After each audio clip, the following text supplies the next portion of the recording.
In today's video, I'm going to teach you how to implement Auth0 in your Webflow app.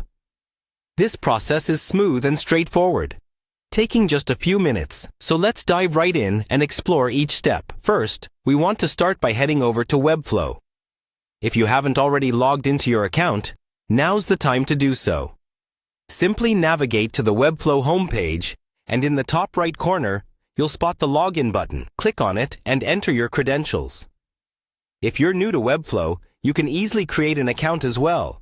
But since we are focusing on integrating Auth0, let's assume you already have access. Once you're logged in, you will find yourself on the Webflow dashboard. This is the central hub where you manage your projects and settings.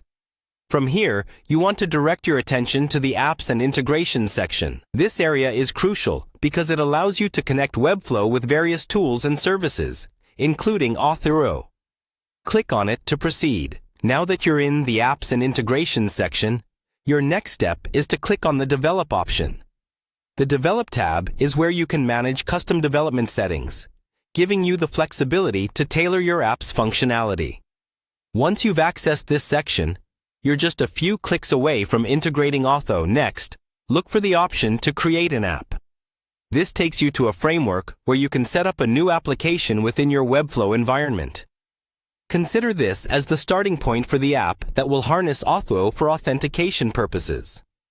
As you initiate this process, it is a good idea to think through how authentication fits into your app's workflow. At this point, you might want to pause briefly to reflect on the details you'll input for your app. Give your app a name that represents its function or the project it aligns with.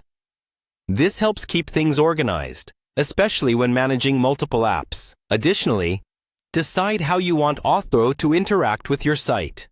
That's it for setting up the groundwork in Webflow. With these steps completed, you've laid the foundation for integrating Auth0 into your Webflow app. The magic truly begins when you move forward with setting up Auth0 itself. Make sure to review Auth0's documentation for precise steps on client ID configurations and callback URIs, as those will be essential for seamless integration. This brings us to the end of our tutorial on implementing Auth0 in your Webflow app.